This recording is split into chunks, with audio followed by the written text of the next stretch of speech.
Hello and welcome to In Service to Transformation with me, your host, Claire Darnell.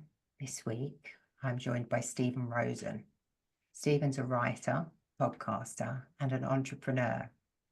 He helps people discover their potential and grow beyond conditioning, limiting beliefs, and trauma. And he's so much more than that. So I met Steven.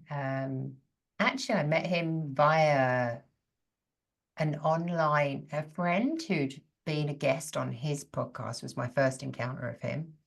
Then I was asked to be a guest on a podcast, and I think Steven and I connected through that. And then ultimately, I'm pretty sure I asked Steven to be a guest on my podcast, but somehow he got in there first. That's right. Yeah.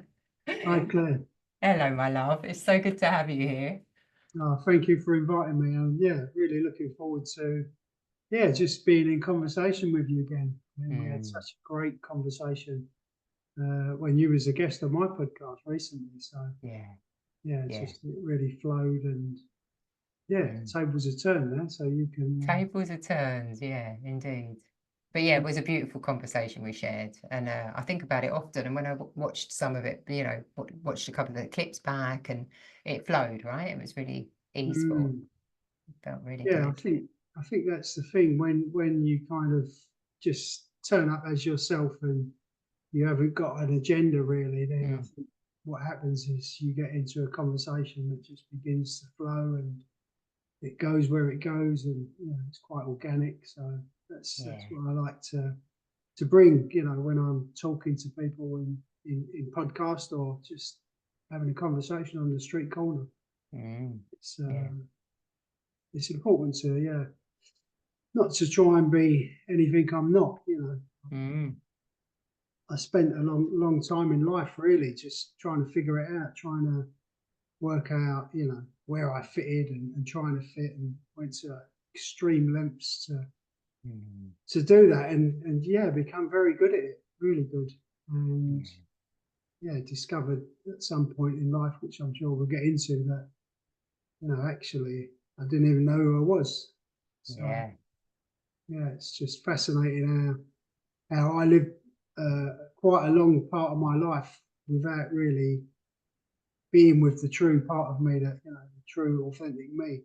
And what a journey to get there, which hopefully we'll get into. But absolutely. And it's really interesting because I was reflecting on this conversation and you this morning as I was going about my chores, and I was thinking how incredible because I'm excited to learn more about you, because obviously on the podcast you were interviewing me, so we sort of focused on me and I didn't get to know you very well, and I've picked up snippets from other things that I've listened to with you, and obviously I know you've written a book and we touched on some of this, but there's such a depth to your story, which obviously has contributed to you becoming the person you are. But also, when I reflect on those personas that you used to inhabit versus the man I've met, I just think they're just worlds apart. So whilst they've contributed to you being the man you are, actually, thank goodness you haven't clung on to that persona, because what a difference, in terms of the open, humble, spiritual being, actually, that I've encountered. And it's been a real delight to be in connection with, a divine masculine, a man who is really doing the work, And you used to do a whole different type of work, didn't you? I did. Thank you. It's really nice to listen to that, and just, for that transformation to be acknowledged by someone who's, I don't really know that well. Obviously, we connected very, very on a good deep level straight away. But it's nice because that transformation has happened over a lifetime. And it is work, and I've been in so many different versions of me, so many different personas, and to get to who I am today, I really show up as without any of that stuff anymore. But I mean, the really interesting thing is that having kind of having to gone back and reclaimed what I'd left behind, and that was, you know, a part of me that I severed when I was a young child, because it was just too difficult to be with, you know, my sensitivity, my vulnerability, Yeah. you know, all of that kind of stuff, feeling, you know, I mean, I literally spent my life trying to get away from all of that stuff, and did successfully, and moved into very different areas, becoming a very, very disconnected, you know, tough guy, you know, not tough as in like a hard man, but just tough internally, you know, just like everything bounced off of me. So, you know, I kind of had to go back and find that. And, you know, I'll tell you the journey about that in a minute, but, you know, having that within me, and then the real important part of that is not just finding it, it's then it was the integration of like, you know, okay, this is part of me. I've just denied myself this for so long. And, you know, what I was denying myself was the actual essence and experience of my life. You know, I was just denying so much of me, and traded it off for another part of me. And it's just, yeah, it's beautiful. It's fascinating. It's just enriching. It just fills me up with so much stuff, allowing that part of me, that sensitivity and that, you know, vulnerability, the ability to just see beauty. You know, without that sensitivity, I couldn't look at a tree and just be in awe of it. You know, it would just be a fucking tree. You know what I mean? It would. But having that sensitivity has given me the ability to feel into like a real depth of life, and really appreciate, you know, what's happening in life, rather than just be kind of blocked to, you know, the finer details of it. And I think, you know, that the other part of me, the part that I grew into in this life, was a warrior. You know, I became a warrior. I became contained within that energy, and you know, nothing was hitting me. You know, prisons, jails, whatever it was. You know, whatever I went through, I just went through it, and there was nothing that was going to touch me. And you know, I find I've still got that energy, but it's different. It's balanced now. It's changed. You've got to channel it in a different way. Yeah, and I kind of know that I've got both of those kind of parts of me have become part of the whole, really. And that's really, I mean, I can feel it. You know, I can feel embodied with all of this stuff, and I feel full up with it. You know, I feel quite whole with it, and there is no holes there anymore. So you know, it's I've kind of jumped in like. No, that's good. Let's do this, right? Jumped in deep again, but yeah, I mean, it was just being me was so difficult. You know, into this life, and I came in as a very sensitive soul, and I've learned that, you know, through doing some work, kind of, you know, a couple of years ago, something that I'd done a couple of years ago. It took me right back to that, just being in the womb, you know, just being in the womb, and it wasn't plant medicine or anything like that. You know, it was just some breathing. You know, I'd done some breathing, and I had this experience about being back in the womb and being connected to just this beautiful source, I think is the best way to call it.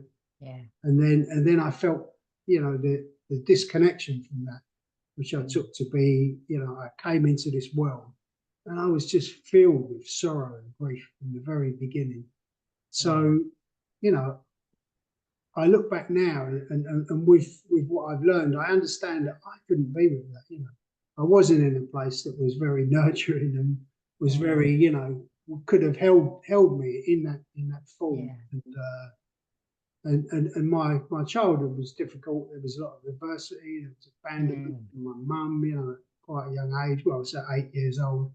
My dad was he was a lovely man, but he was a lunatic, and he was running a pub, and it was in the East End, and you know, it was just like, it wasn't an environment that I would have thrived in with that stuff. So, you know, part of my trying to be okay was to lose that stuff, and I did. I lost it. You know, I lost all of that, and I see now that, you know, not only did I lose that, but I kind of engineered my whole life around not ever having to go back and kind of connect with that stuff, because Yeah. once it was gone, it was gone, and Yeah. that was the warrior in me. I suppose that was the part of me that just went forward, and whatever battle that I found myself in, I was okay with, That already. Yeah. It's so interesting to hear you because our stories obviously are very different, but I identify so much with that sensitivity, that hypersensitivity that I also felt as a child, not made for this world, would just be so attuned to everything that I would cry, would feel so deeply. And I do remember almost having to switch that off because there was no way I was going to make it in this world. There was nobody role modeling for me how you do that, how you move through the world with sensitivity. So it was this needs to go because this isn't going to help me survive. And I do remember burying that. And similar to you, I think a part of it's like, is it growth? Is it transformation? It's just been remembering that, going back to that. And you said about the tough, not necessarily like a hard man, but again, really identify, because I've always been, my dad was a bit of a gangster, and I've just wanted to be the absolute opposite of that. Like I was so not going to align with that. In many ways, I ended up turning into many way. Like I ended up being a massive cokehead and party animal. But that toughness for me, it was the same thing. It was the hardening of my heart. It was the protection mechanism that just said, I'm all right. I can look after myself. And it robbed me of connection with others because I could do it by myself. I don't need you. That was my thing. And that was a driving force, and puts you in situations where you're on your own and you are a warrior because you're doing everything all by yourself, and like you're not accepting any help, and you've got to survive, right? But yeah, I just wanted to chime in because there's just so much identification, even though we're very different. There's always that similarity and that common thread. Yeah, I think there's a lot of common threads, and obviously everyone lives their own life and has that experience in their own life, and I think looking back with the benefit of hindsight and the benefit of doing some work, I can see that as that young child, I can't remember that point of burying that stuff. I can remember certain little bits and pieces, Yeah. and I remember. Well, I don't. Yeah, I kind of vaguely remember. Just before we moved to the East End, I was probably 4 or something, and there was a couple of things that happened. But we used to live in Ilford at the time, and it was a really nice suburb back then. Quite a long time, and the kid who lived across the road, he had a little sister, and there was me, my brother, and we used to go out with him and his little sister. And I was always the one that stopped because she couldn't keep up and she'd be crying. So I look back now and I look at that, the boy that stopped out of the 3 boys, and always kind of waited for her. And so I can see the sensitivity there. I can see that, I was sensitive to another human being that was suffering or upset, whatever. And then there was another thing that my dad told me, like, well, he died a few years ago, but when he was in his 80s, and I was kind of been through all my journey, and I remember we was chatting, and he said to me, he said, I remember when you went through the glass porch window. I think I was 4 or 5, and I just run down the drive and gone straight through the window, cut all my wrist open there. And he's talking about this thing that he remembered, and he said, I remember I took you to the hospital, and they stitched you up. You didn't have anything; they just stitched you up, and you didn't cry. And he had a great big grin on his face, and it was full of admiration and pride. And I thought, wow, a 4-year-old has gone through a window, and didn't cry. And then my dad was kind of, even all those years later, still had that pride, So I kind of think that was the message I was getting from that part of my life, that, you know, you got to be tough, you got to be strong, you got to. So even from early on, I can kind of grab some little bits of what I can get hold of and relate them back to, you know, the journey of that life. And I think, to be fair, I think all equipped with nothing as a child, especially when my mum left and there was kind of like, you know, there was no information around. You know, she kind of went, she was there when we went to bed, and then the next day we woke up and she was gone, you know, so there was no information. And I think all I had the power to do at the time was just, you know, I didn't have any external power. All I could do was just try and make things good within me. So you know, I built coping mechanisms, and one of those coping mechanisms was to crush that feeling of, you know, being hurt and pain and that kind of stuff. And I didn't cry, you know. I went through life without crying.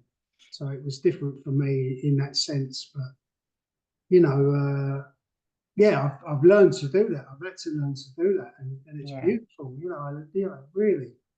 I mean, I lost a friend recently, and I was just able to feel just the grief, just the loss, you know, just to feel it and let it go, let it flow through me, and know as it was coming out, it was a beautiful thing. You know, it was painful. I miss this guy, you know, this person that I knew, but yeah, there was no attachment to it. There was no, like, you know, it's just feeling the feeling of, and it was beautiful. Yeah. So we don't have to make it mean anything about us, do we?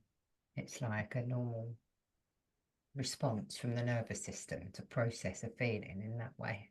It is, yeah. But I mean, it wasn't, you know, what I grew up with. It wasn't how I grew up. I kind of trained myself out of that, and and it was a lot of work to you know, rediscover that stuff.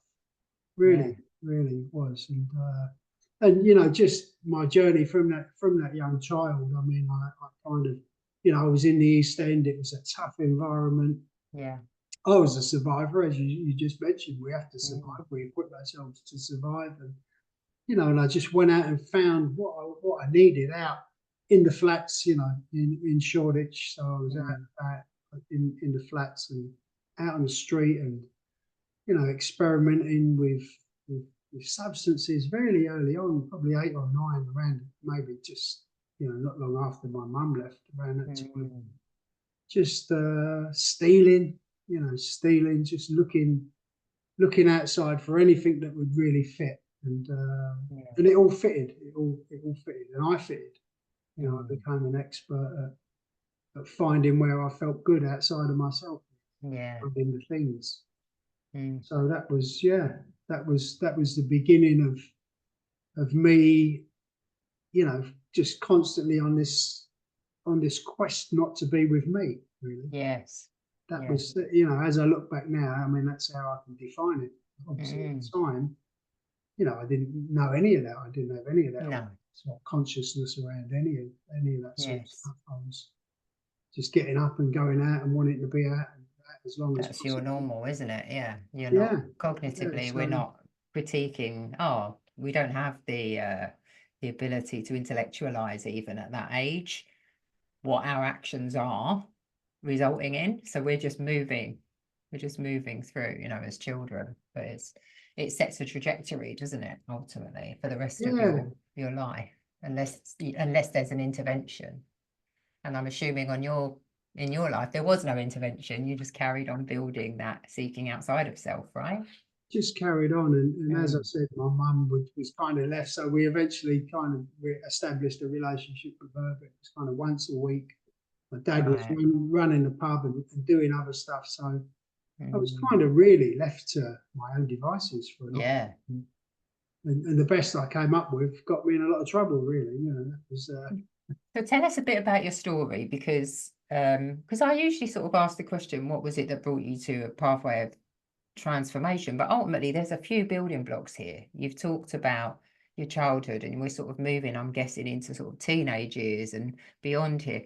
Tell us a bit more about your story so we can see how, I'm guessing accumulatively, you probably started to think, oh, something needs to change here eventually. Tell us a bit more. I'm curious. yeah. So from that, early sort of childhood into teens, I was, I was just always, I was a clever kid. I was a sharp kid, Mm, uh, but I never really wanted to feel. I don't think I wanted to feel.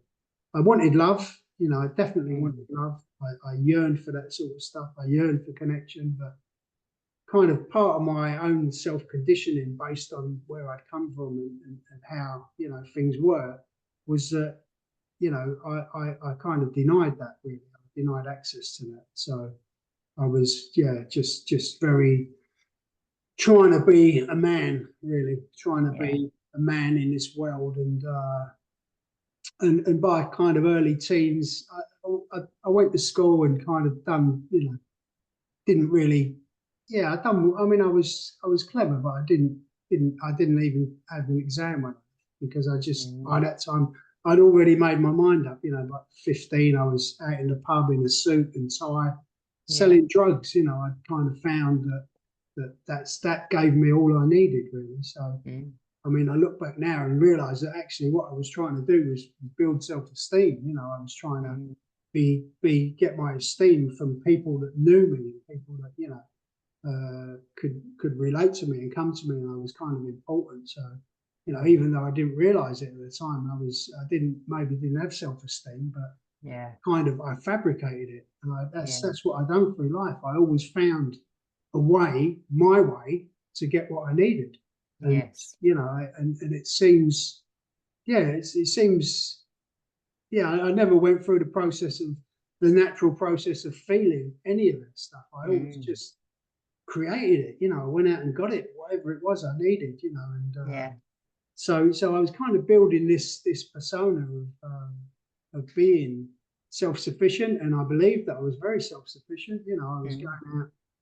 I can even remember, like, being at school, I'd go down the West End and be stealing like cashmere jumpers in there because mm, people out in the pubs and clubs were wearing cashmere and wearing Burberry Macs and all this yeah. kind of stuff. And that was I just kind of just wanted to be amongst the people that I felt, uh, I felt that had it sussed out, that had it made. Yeah. So I created that. So I was selling drugs from 15, 16, going out, Mm, staying out quite a lot, and just left school without wanting to, yeah, wanting to take any exams. I didn't think that was going to work for me. mm, I kind of by that time really decided that the way of life that I wanted to live was that criminal way of life. mm, And I'd seen my dad and his friends in the pub when I was young. All and they all wore sort of cashmere jumpers and cashmere overcoats, and there was lots of money on the table. They'd gamble, mm, so I kind of had them role models as yeah. as a child, really. And in the East End, I suppose, in the environment that I was in, it was an accepted way to go. It Yes. was just, it It's wasn't. normalized. Yeah. Yeah, it was just an Mm, accepted way to go. So, yeah.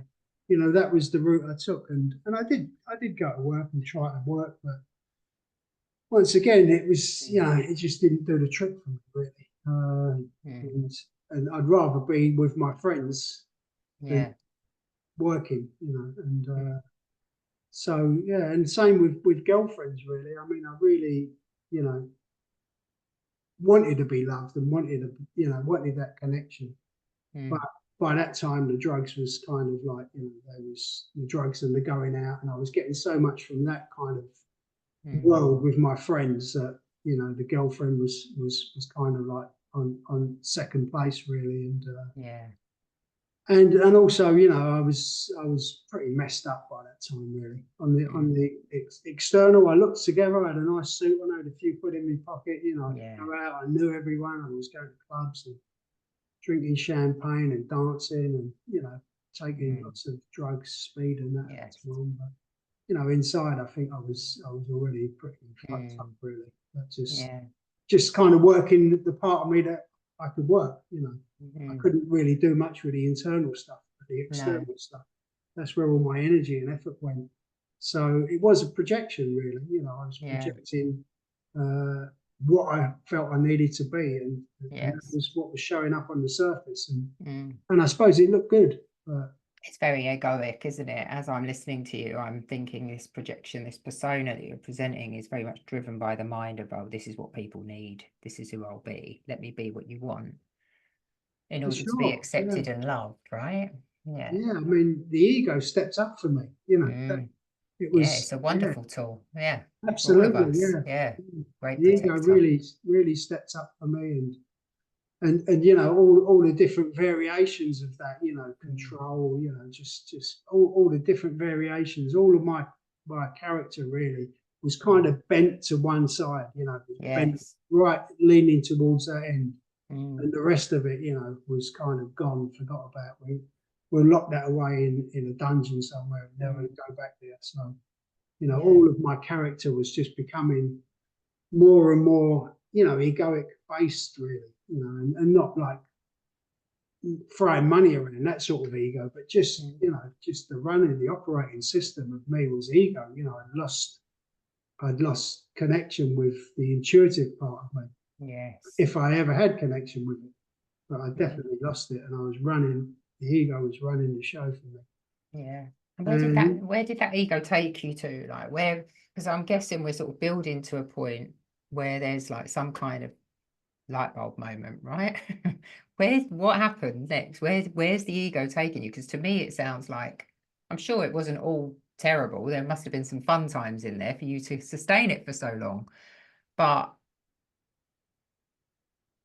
yeah, where it generally will lead you to a point of destruction, right? Or and then the need for transformation. So where did you end up?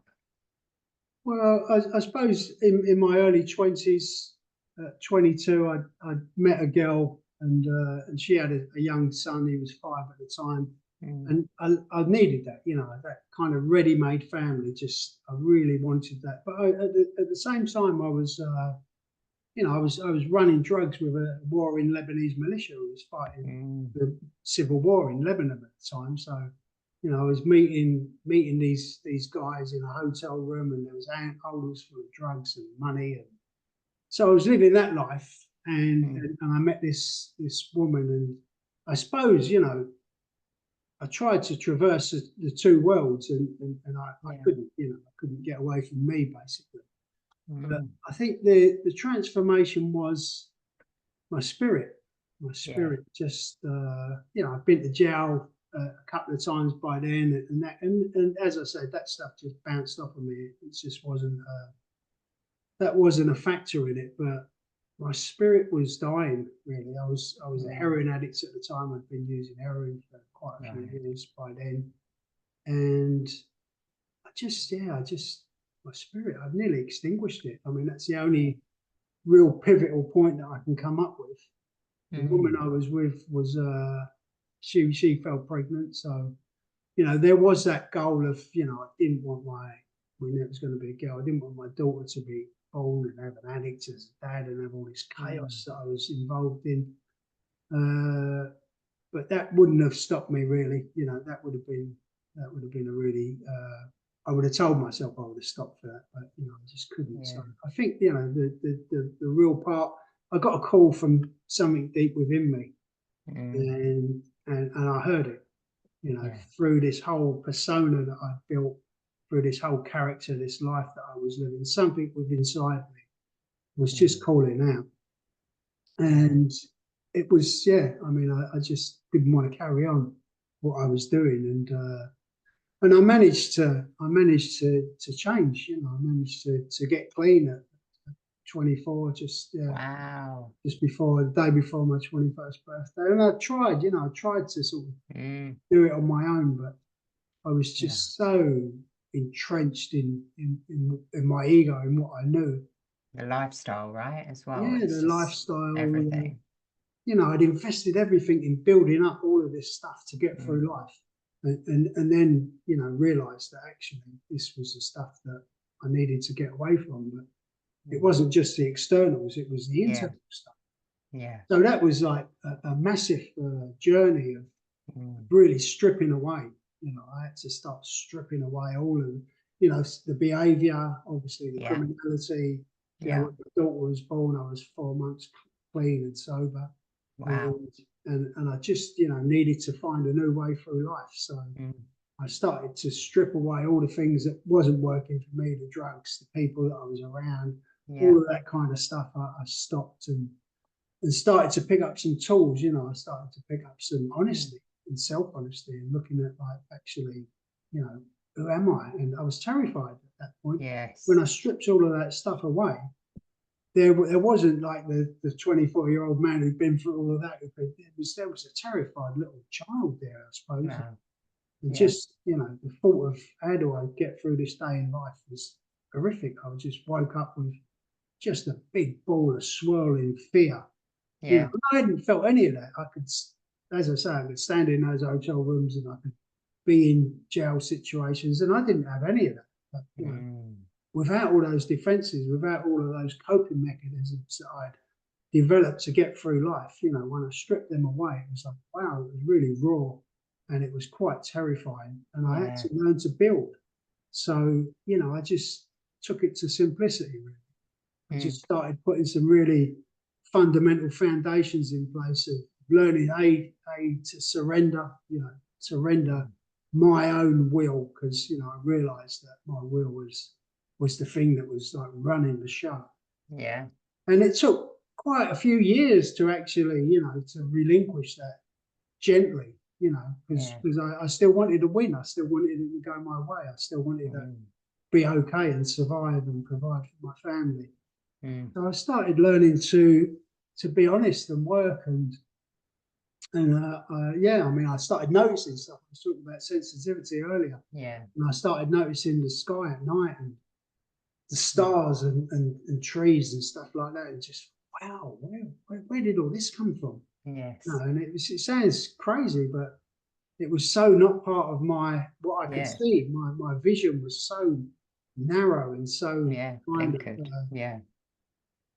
yeah, it was so Mm. restricted that Mm. I couldn't see all of that stuff, even though it was there. You know, it was there, but you Yes. know, I just zoned. I kind of restricted my life and my journey through life to a point that I felt that I could control, but actually the cost of it was everything. You know, it was the Yeah. experience of life, and Mm. so the transformation on that stage was, you know, I had to start letting go of all this stuff that didn't work and Yeah. the practicalities first, Mm. and then you know I started then coming to the internal part of me, Yes. and that journey, you know, first of all it was practical. I couldn't do anything else, but Mm. then I started to like feel, you know, I started Yeah. to feel, Mm. and that was a tough journey to The learn to feel. toughest. Because the first stuff I got in touch with was shame and guilt about Yeah. living, you know, all Yeah. of that kind of stuff, and how I treated people, and Mm-hmm. you know, later on how I treated myself, but that was much later on, because it was Yes. all, you know, my healing journey really was about, you know, how I related to other people, and I was Mm. always last in line, and Yeah. you know, so yeah, so I mean, in a practical side of life, I picked up a bucket and a window cleaning squeegee and went out and started knocking on doors Yeah. and built up this big company, you know, Right. 100 people working for me, and Bloody created hell. this whole business of facilities business. So, you know, Mm. all different sorts of people working, started out, yeah, just building on a foundation, Mm. and learning in that process how to, you know, be kind to people, how to treat people like I want to treat myself, Yes. and yeah, and just learning some really good values. I started picking up, I suppose, spiritual values we call them, but you Mm. know, they're just. I think there was just the values that I always had inside of me that I could never get to, or I could Yes. never let out, because you know they might have showed some sort of sign of weakness. But I suppose I Yes. started to build that. You know, I felt that other part of me, not the ego side. I felt the intuitive side, Mm. and that had a lot of compassion, and that had a lot of empathy, and all of these Mm. kind of feelings that, you know, I denied myself really, and Yeah. so I Mm. started learning to be with them. Really, Yeah. that was the first part of the pivotal move. Yeah. And as you're speaking about that, I'm just going to sort of cut in there because what I'm feeling in my body is this movement away from toxic masculinity and allowing some more of that feminine energy to come through, which is your intuition. It's like your heart led, your empathy, your ability to feel other people, feel your own needs. And I work with feminine embodiment, right? So it's like this distortion that had led you in the shadow of the masculine, because masculine is great. Like we all need the masculine in our lives, but when we use that distorted shadow side of it, that self-sufficient, overly driven, harsh, critical, just success at any cost type energy, we leave ourselves devoid of that love that we all deeply need, and that feeling and that connection and that intimacy. So it's just really beautiful to hear. It sounds to me as if the feminine started, you allowed that softening to come in, regardless of how it might be perceived in a toxic masculine world. More Yeah, of you is allowed to come through. Yeah. I think that's yeah. I mean, I was learning to be with that part of myself, and that wasn't any kind of work or anything I was doing. That was just natural. That was a natural rebalancing, I think, of just yeah, moving some of this other stuff out of the way. But I was very conditioned, and I was very trapped within my belief systems, even throughout that period of building, building that. Basically, what I built was a beautiful container for my family to be safe and secure, and yeah, I mean, away from the chaos. I mean, I haven't spoke all about my childhood, but there was a lot of evictions. There was a lot of no gas or no electric. There was chaos. I mean, there was, I lived in chaos. So I was kind of building, something safe for my family. Yeah, breaking those cycles. Breaking the cycles, yeah. Yeah. Breaking the cycles with what I was equipped with at the time. And then over this period of time building this company up was quite a few years. I started allowing all of that stuff in. But I was driven. I was still driven, and it wasn't money that drove me. No. Become quite successful by that time. It was security. That's what's driving me. Security. I identify so hard because it's never been about the money for me, but I think coming from I actually came from, I'd say, poverty, and that drove me to always have enough. Yeah, like growing up, just having to have tomato ketchup sandwiches because there was just no food, So it's like there was a loaf of bread, there was ketchup, that'll do, and then like really being driven to make sure my daughter had everything she needed, and then having to unpick the patterns of that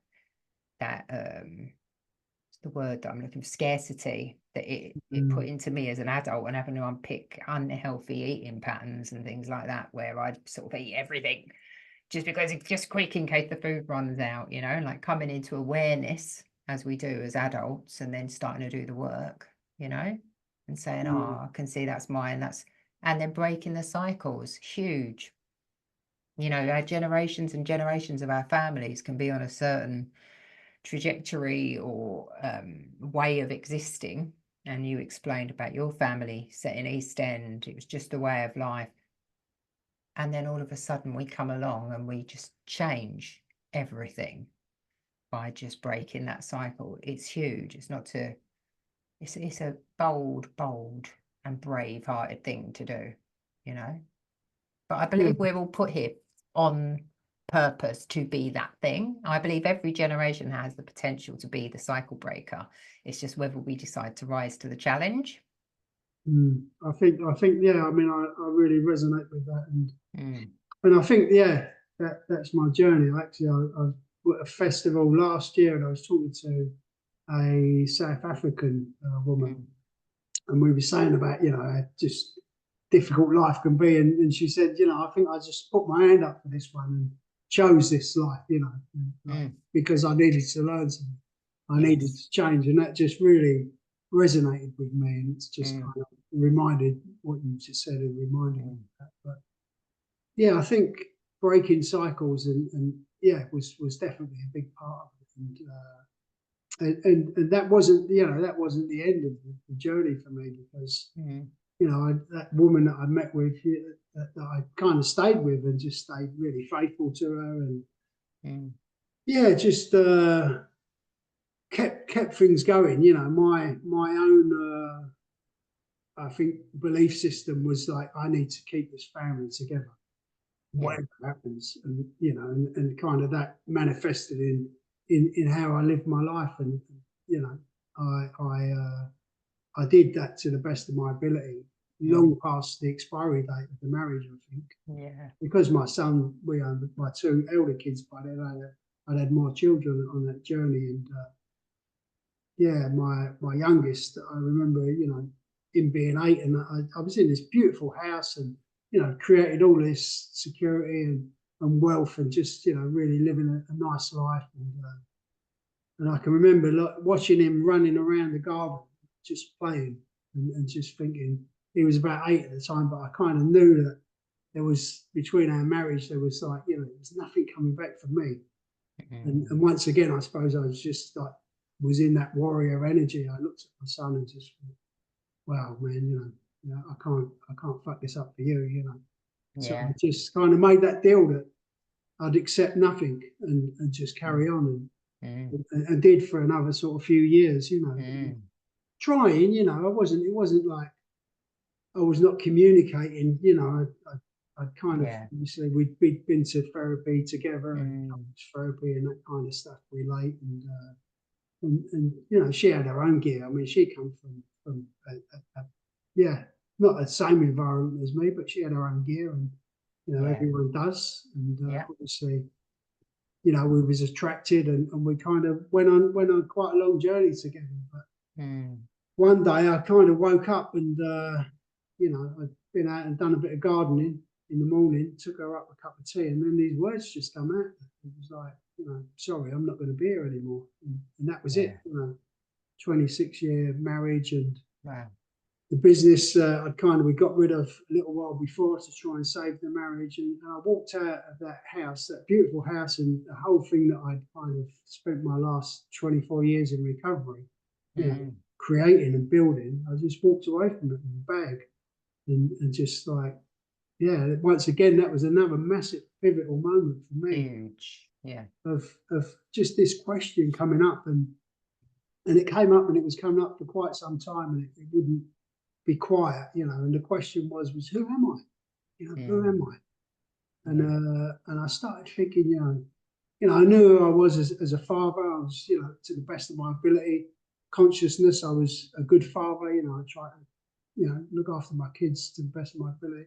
I was a good husband to her. I'd never been outside the relationship, although quite often there'd be nothing there, for long periods of time. But I was always like, I was staunch in that. And, that was my beliefs. And, I still got those qualities about me today. But what was lacking was any sort of self-care. Look, in the business, I mean, I had all these people, treated everyone the same, literally. No matter if they was a manager, whatever they was doing, everyone got treated as just a normal human being, just a valuable person. So I kind of realised that all these roles that I was in, I was really good at. And this question was like, who would I be without all of this stuff? And really, I didn't design it, but I kind of went to find out who I was without all of that. And it was another. Sorry, go for it. I was just about to say, what did you start? How did you do that? Like, because I'm sure many people will resonate with this kind of question of who am I? So where did you start to unpack that question? How did you get support with that? Well, I mean, I started by literally just, that deep truth coming up, and I knew that I just wasn't living my truth anymore, where I was and how I was living, and just walked out one day, and just there wasn't any planning.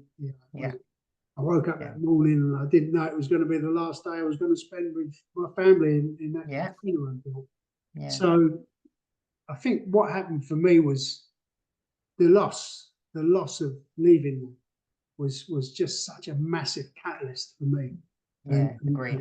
Mm, just had this loss. I checked into a hotel and I was mm, just in the fetal position, just howling and just mm, all this pain coming up. And you know, I can't even remember how long it lasted, but I was just on the floor, just trying to contain this pain that could no longer be contained. mm. And it was just, you know, afterwards, I just thought, what the fuck was that? You know, Yeah, I've never felt anything like it in my life. like a lifetime of loss really being A lifetime processed. of loss, and that was where I kind of went. You know, I realised fairly quickly that I was in new territory Mm, with what I knew, and there was yeah. something missing, and I didn't even know what that was really. I didn't know what Mm, was missing, but I was in recovery, so I was kind of doing meetings still, and mm, you know, just feeling like completely out on a limb, really. You know, because I built all this whole persona of being this guy, and you know, yeah, yeah, and that was great, but you know, I still had that bit of me missing, that yeah. sensitivity, all of that kind of stuff. I Mm, kind of learned it really to apply it to everyone else, but I couldn't apply it to myself. mm, And what happened for me was, you know, I went and engaged a therapist because mm. the feelings that were coming up was deep feelings of loss, but Mm. also self-destruction. There was Yes. a lot of, you know, I started seeing the knives started singing at me, like carving knives, Mm. on where I was living, you know, Yeah. and I started to write, I started to journal, and went to see this guy once a week, and you know, I didn't know really he was great. He just kind of held my hand and just listened to me, Yeah. I started writing about my childhood. You know, I figured out Mm. something missing that I needed to, and I did. It wasn't like I just felt it. You know, once again from within, it was like there's something that I've got to go back for, Yeah. I knew that I'd left it a long time. I didn't even know what it was. I Mm. started journaling and started looking for threads, you know, behind what I was writing. It wasn't even the words I was writing because I knew all that stuff cognitively. You know, Yeah. kind of knew it. I accepted it. I knew my life. I looked at my life. I'd Mm. written, you know, inventories about my life. Yeah. I never connected with it on a feeling level, and that was the part that was missing for me. So Yeah. I started to learn how to feel, and it was just fascinating, really, when I look back. Because I'd write something, and all of a sudden I'd have a bit of loss coming, Yeah. and I'd start crying, and all this pain would start coming out, and Mm. then I'd just catch my reflection in the fridge. I had a black fridge. And as soon as I saw my reflection, it was like bang, these shutters come down, and it was gone, Yeah. and it was like a magician's vanishing Mm. act. You know, all this pain that was just starting to come out. So I kind of basically had to just keep going, you know, with Yeah. courage, with willingness, with honesty, just keep Mm. going and keep kind of feeling into this Mm. stuff that was missing. See, And I just want to sort of touch on that because you spoke about the suicidal ideation, obviously, that you were experiencing as well, with like the knives singing to you, mm, and it just really brought to mind for me how sort of shamanically death is such a portal. And when you explain moving into that hotel room and just the grief and lifetime of loss coming through, and you've really sort of entered into the death portal, and then death is an option.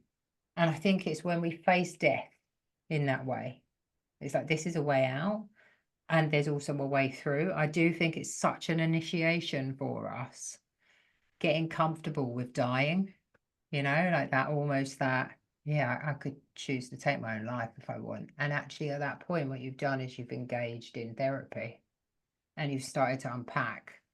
And I'm just, I guess I'm just identifying, and sort of what I'm taking from what you're sharing is like life is just a series of ego deaths, really. We're not actually physically always dying, although some of us, we have near death experiences. These are very real things that initiate us.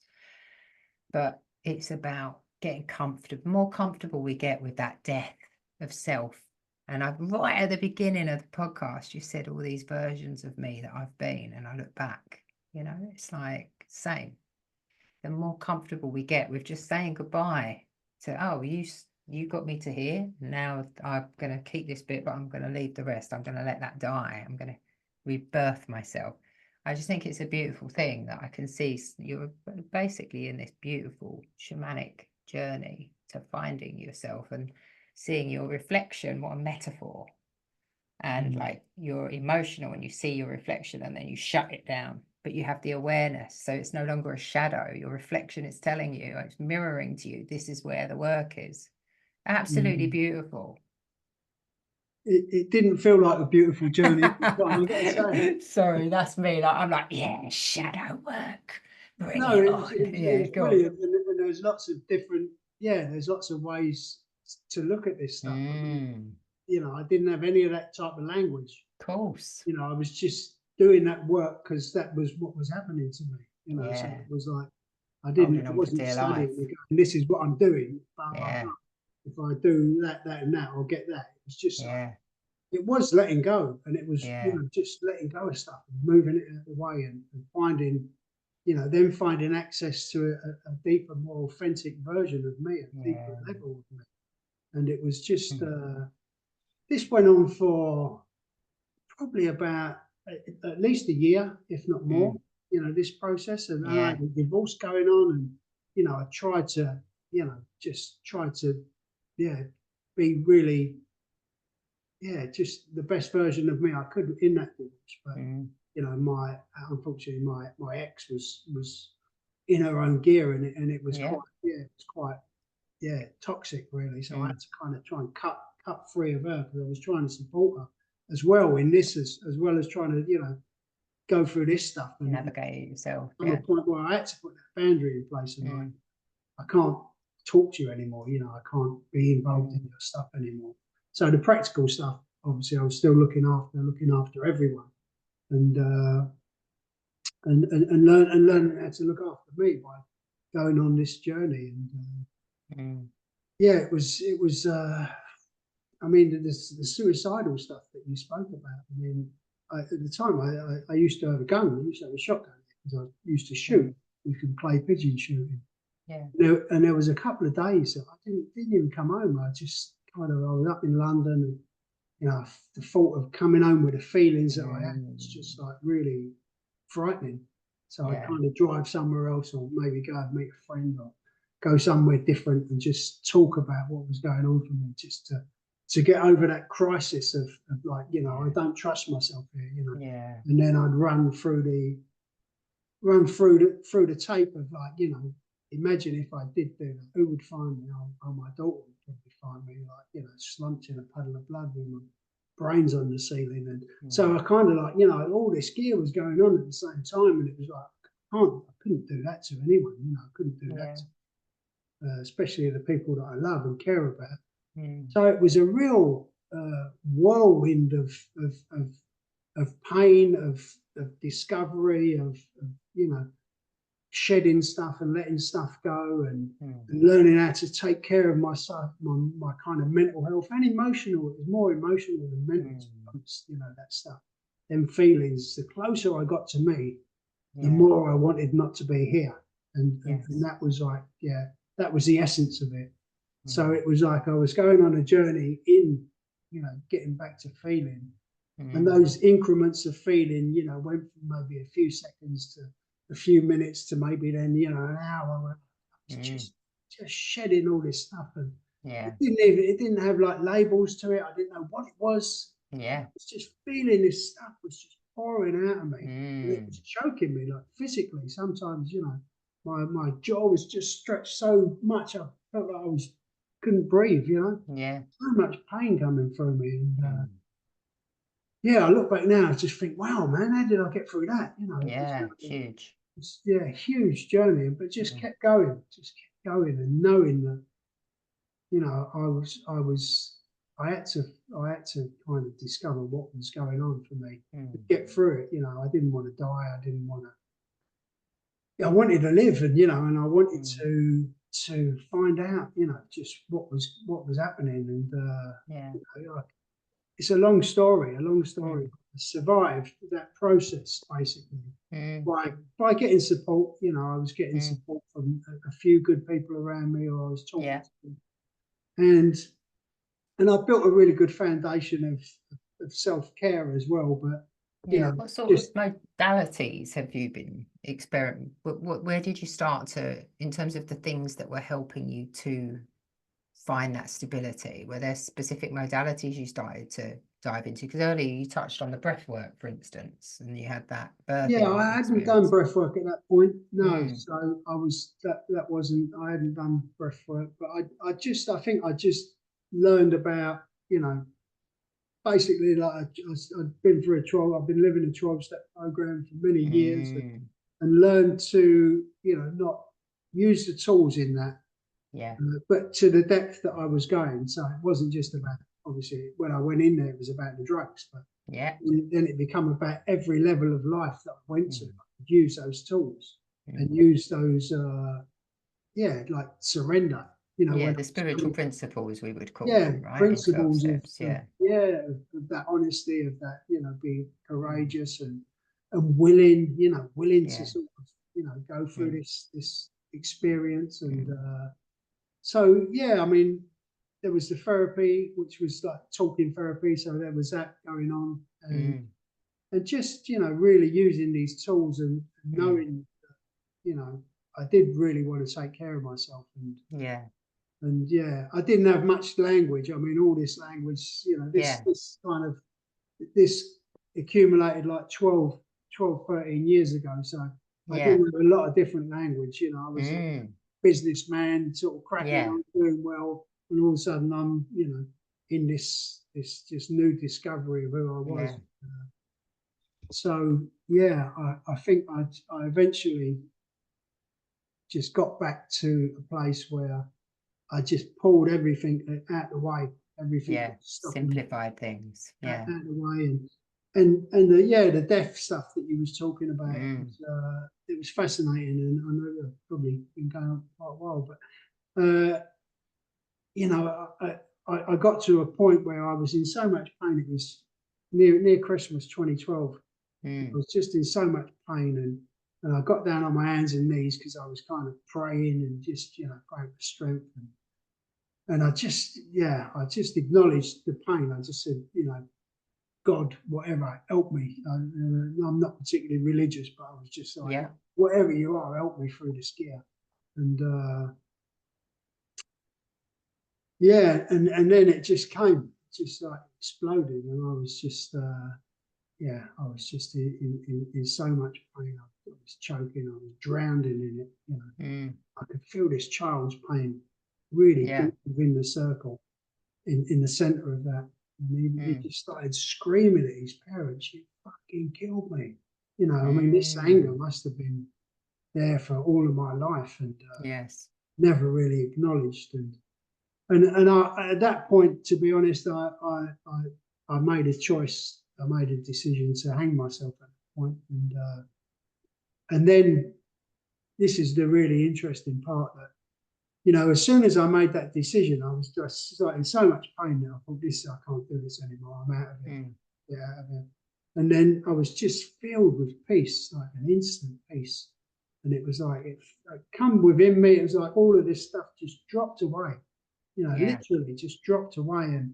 And I was on my hands and knees, and I kind of got up, and I could feel this peace and this kind of energy around me in the room. It felt tangible. It felt tangible, and I could mm, feel like, I was being healed. And I was just like, am I still alive? One of those kind of moments where I just thought, yeah, this is impossible. yeah, This is impossible. And so I kind of, yeah, just kind of went downstairs and just washed my face mm, in the hand basin, and then looked in the mirror beside the toilet. mm. And where my reflection should have been was a child standing Wow. Oh, give me goosebumps. there. Yeah. Mm, It was just, I just stared. I'm looking in my reflection, knowing that I should be seeing me, but all yeah, I could see was a child standing. yes. And I just said, I'm so sorry, mate. I'm so sorry. And Mm, I'll never ever leave you again. And that was kind of that was the point where I suppose I broke through. and found what I'd left behind. Found what I'd abandoned in my life all those years ago, and Yeah. then my life from that point has been integrating that child, Yeah. integrating that sensitivity, integrating those feelings, and and learning and expanding with love. The whole abandonment thing. I've kind of worked through all of that, and I've really had to go back and really take what I left, because I think that was my journey in this life. It was never to be a warrior and to live and die a warrior. I think I've done that before. It wasn't the journey in this life. The journey in this life for me was to feel, and to be balanced, and then part of that work is the reason that I wrote the book, actually, was because I find it fascinating that I'd gone through that whole arc of life, from that childhood adversity and dysfunction and addiction, and then become very successful in the city of London, and then found that I didn't even know who I was after doing all of that. So my journey, today, and what I talk about today, what's alive for me is that I was so conditioned by life, by circumstances, by the belief systems that I developed based on that kind of stuff. And it's just been so important for me to start moving that gear out of the way, just shedding it, like, letting it die, letting it move on, and finding like a version of myself that I'm in awe about. I was out the other day, and I was at a retreat the other day, and we was in this garden, and they was talking, and I was just so alive, and I could feel the wind. I'm listening to this guy, everything he's saying, I can feel the wind, I can see the trees moving, I can see little insects flying around, I can see birds in the distance out there. That vision that I spoke about was just so narrow that I couldn't see anything. It was like, I could see everything, and not just see it, I could feel it, and I felt like the energy of it. Your presence and interconnectivity, almost, of your being a part of a greater something, isn't it? Yeah, and I think that's what's available, and I'm sure that's available for everybody. It's available. It surely is. Yes. So I think what I like, what I'm trying to do now with the podcast, and certainly with the book, and I'm still writing, and it's just to show through my own journey, and especially for men as well, because I know it's really important for men to learn how to be with these parts of themselves, the feminine. And as soon as you mention the word, it's like, if they're not doing work on themselves already, it's like, let's swerve that one. But I think it's just so rich that we've got all this stuff within us, we've got all this ability within us, but we lack access to it, I think. Generally speaking, I did, for certain. And a lot of people that I see and talk to would like to know more, would like to feel more, would like to find different ways to do things, and different ways to communicate and navigate through life, and turn up as themselves. I think there's a lot of men out there still trapped in, what does it look like? How should I look as a man? Rather than playing a role, as opposed to being an embodiment of who they really are, their true essence. I think it's a tough journey here. It really is. I really feel for the masculine. This whole for men, world that we live in is geared up to keep us from really this deeper connection, because with this deeper connection, we're not able to be malleable. There's such a distortion at play as well of the masculine, like we touched on it earlier around toxic masculinity and how it can drive us, and everyone's a victim. So in spite of the imbalance where there's a distortion of the masculine over the feminine in the world that we live in, and it just in terms of the energy I'm talking about, in addition to some of the control mechanisms and structures, actually everyone loses. Men lose. They don't get to feel. So as you're saying, it's really hard. You don't get to be all of you. You don't get to experience your full spectrum of your humanity, because you're having to play this one persona or this set of personas, and there's all this depth to you. and the world's so much richer for you bringing it into the world. But if everyone's walking through, well, 50% of the universe, men, are not feeling they can occupy that other space, yes, the work that you're going to bring in enabling people to see it is possible. I've walked this path, you can access this too. And there's nothing more powerful than you as an individual having journeyed that and then showing others how to walk that pathway. That's true embodiment, right? That's such powerful work, and the world needs it. And I think actually the world needs men and women doing that work together. There's such an uprising at the moment of men and women coming together and doing the work together, because the world feeds on the distortion. The world feeds on us being separate, on us being divided, on us being polar opposites. So I think there's so much value in us all joining and doing the work together, doing our work separately and coming together. I'm really excited to see what you're going to create and birth into the world, you know? Yeah, I really like that. And it's just, yeah, I mean, just that depth of feeling. I spoke about feeling the loss, you know, of a friend recently. And recently, I met a new partner, a new woman, and was just able to just like the depth of love that I've released in, you know, without naming it, without it being called anything, just this energy that was unattached, and there was no clinging, there was no clinginess to it. It was just like, actually, wow. How did I ever feel this? Because it, you know, it was always like there was always a bit of fear there that this might stop or it might end, or you know. But just to open up and just go, wow, and just release this energy. And she was kind of like, you know, she was really obviously, you know, engaged in that energy and loving it. And if I never saw her again, it would still be the same, you know. It's like, so yeah, I mean, it's like what's available to feel on such a level that's unencumbered by anything else. It's just, I'm yeah, just really fascinated by what's on offer, really, and you know, it's and to deliver that as well. Yeah, I think that's really. I think it comes to a point in life where I got to quite a while ago where, you know, it stopped being about what can I get and it becomes about what can I give, you know, what can I share? How can I share this stuff? And how can I not only, you know, live this authentic version of me, which is just so beautiful and so rich. And, you know, I am the person that I think I was meant to be in this life now. And them other versions of me was probably necessary to get there. Because had I not gone through it, I probably would have been just, you know, one of those 50% out there, maybe doing okay, cracking on, but not really experiencing the full depth of life, the full richness of life, the quality of it, and just trading quantity for quality. Yeah, I had a vision as you were speaking about seeing your reflection of your inner child, effectively, or you as a child looking back at you in the mirror. And I just think what powerful work it will be if you create something around supporting men in terms of embracing that inner child and bringing that inner child into integration. That came through so strongly.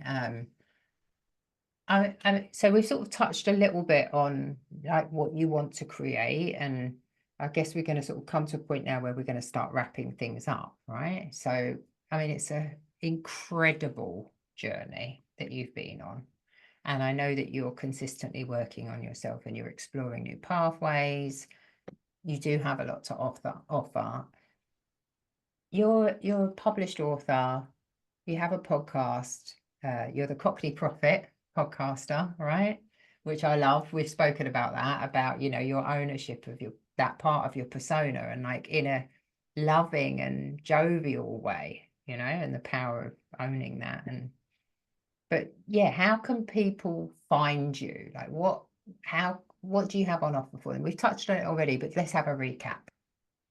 Okay, so I mean, if people want to really listen, look at that story from the beginning to the end with all of the depth of it that I published is called Lost in the Babylon.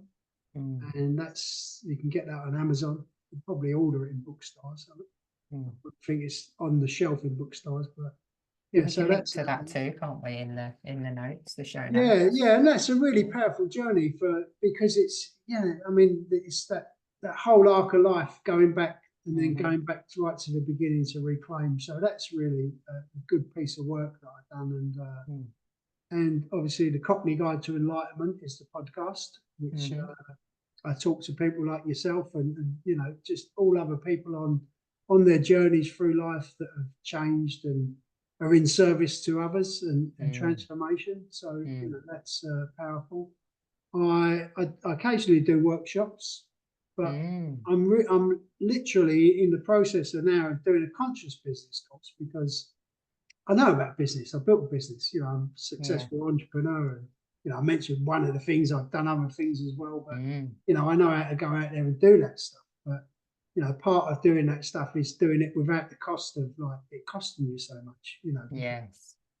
yeah, that part of my life cost me in connection with my children, and I kind of talk to my kids today, and you know, and I know a certain amount of that. I wasn't very conscious about the relationship with them, and I thought, you know, I was doing my best. I'm open now to listening to their experience of what happens.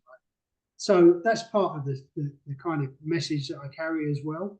That you know, okay, we can go out there and we can achieve and do all of that, but you know, let's have a look at what it's costing us in our humanity.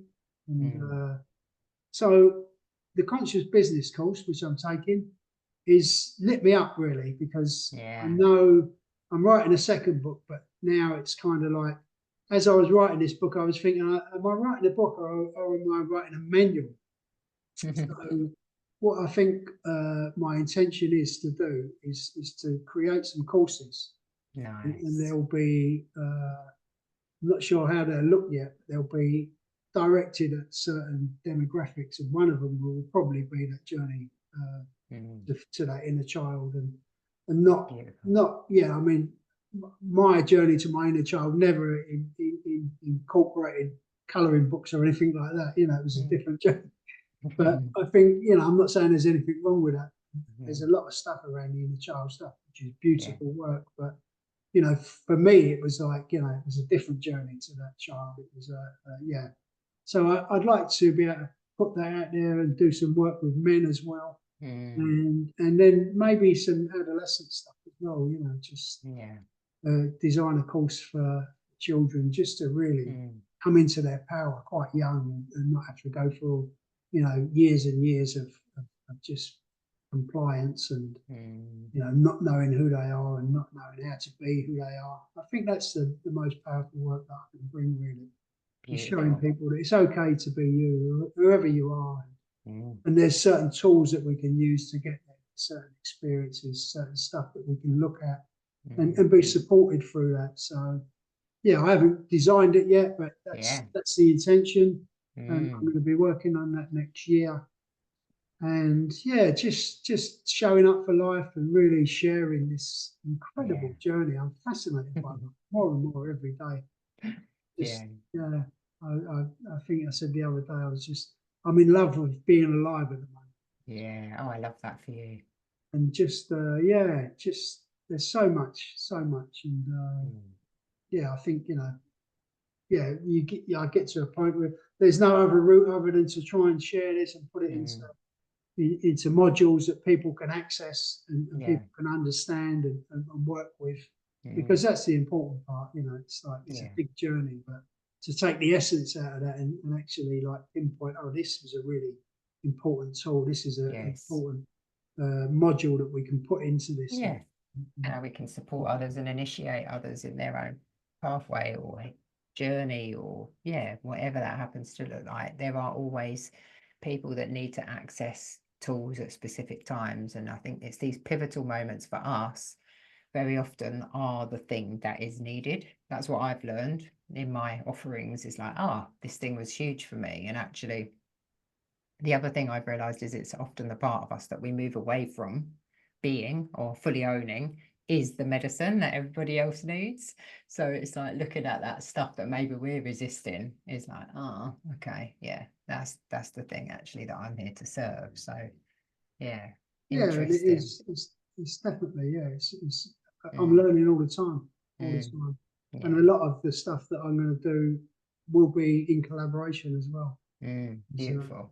there's Yeah, so many people out there with such beautiful methods yes, and skills, and yeah, definitely.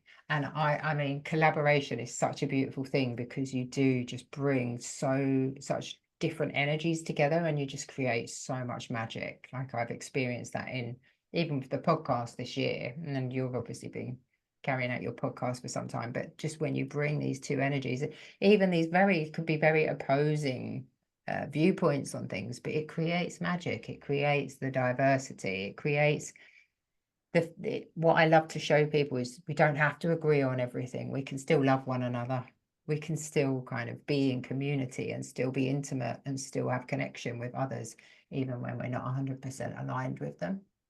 And I I think think that's where, yeah, that's where our strength lies, isn't it? In that yes, yeah, individualism, yeah. and that not needing other people to be exactly how we are, allowing them to, Yeah, experience their stuff, yeah. and then the alchemy of that joining together that you was just talking about, and Mm, how powerful it becomes, and it's mm. just beautiful, Yeah, beautiful stuff. exciting, exciting. Yeah. So I always wrap up with like a question at the end of, like if there's anybody else who's embarking upon a journey of transformation, like, can you give us a nugget for them? If you can give them a little takeaway, what would you offer those individuals who might want to be embarking upon a journey and they've got some identification with you? So I think the most important tools that I've learned and applied are Mm, self care. mm, Whatever journey of transformation, let it be caring to self, and really mm, take care of yourself in the process. And whenever you discover what isn't working, mm, let it go, and just keep letting go of what isn't working. And by by taking care of yourself, shedding what's not working, then you're definitely moving into transformation for yourself, and everyone around you, really. So I think they're beautiful. the two most valuable things that Mm. I could share. And you're a published author, so I'm just thinking about, the other question, because we have a lot of listeners here who are space holders or facilitators, or maybe they want to be an author, maybe they want to start a podcast. Would you have any nuggets for those individuals who might want to move into some form of service offering? Yeah, I mean, writing's just an amazing way to express and reach people. It's difficult though, to be quite honest. Most Mm, people just want little sound bites, so yeah. it's not the easiest way to reach people, but you can reach people at a real depth that you can't get in sound bites. So Mm, I'd say if you're creative and you want to write, just start writing. That's what I did, and just figured it out as I went along. And the mm, same thing with the podcast, really. I just thought, I just want to start talking to people, and I mm, understand my journey, but really want to engage in other people and yeah. kind of get that out there. So yeah, a bit of equipment, a little bit of an investment. Mm, Recently bought cameras, so we're filming there and mm, stepping the game up a bit more. But I think the main thing to do is just drop any limiting beliefs about why you mm, shouldn't do these things, and just do them and be in your yeah. flow, be in your creativity, and Mm. and just be unattached to the results as well. Yeah, the outcomes. Yeah, just do the Yeah, thing, right? And learn as you go. I think the podcast for me has been one of those teachers in that it's like letting go of that perfection and allowing it and just noticing and receiving feedback from others where they're like, oh, that was so powerful. But if I'd have allowed the critic to take hold, it would have never have happened. So yeah, just do the thing and have some fun and let yourself learn and play as you're going along. yeah. I mean, having fun is so important, isn't it? Yeah. In whatever that we do, and especially Mm. putting Oh, work out there into the world. Let it be fun. Yeah, it's to having fun, right? And I this has mean, been, I've had fun today, so yeah, this has been real fun. It's been so beautiful to learn so much about you. And I think we could have gone on and on and on, and I'm almost feeling a bit shortchanged because we had to kind of, cut it short. But so much goodness in there for the listeners. What I want to do is make sure I will tag Stephen's Instagram. I will make sure that you can access Stephen's book. I'll make sure that you have a link to Stephen's podcast, Cockney Guide to Enlightenment. They're all such amazing resources. So if you're listening and you've identified, you've resonated, check him out. And if you want to reach out to Steven, I'm sure, Steven, you're open to people linking in with you if they want to speak more with you, if they want to work with you, etc. Absolutely, all the time. Yeah, I mean, yeah. And one thing I forgot actually, my social media thing is at Cockney Prophet. And if you don't want to go out and buy the book, I made a short film which is on YouTube at Cockney Prophet on my YouTube channel. Lost in the Babylon, sort of just a short film, gives you a taste. So definitely, please send me those links so I can pop them in the show notes and people can find you and watch those resources. Absolutely beautiful. I love how you're bringing all these different multimedias together. It's really creative, really inspiring. Thank you. Yeah, I mean, I'm having fun. Awesome. Thanks so much, Claire. Thank you. It's been lovely. Real pleasure to chat with you again. Just in your company. Always lovely. Yeah, definitely. I can see a collaboration coming at some point in the future, my friend. Yeah, I feel that as well. Yeah. All right. Thank you.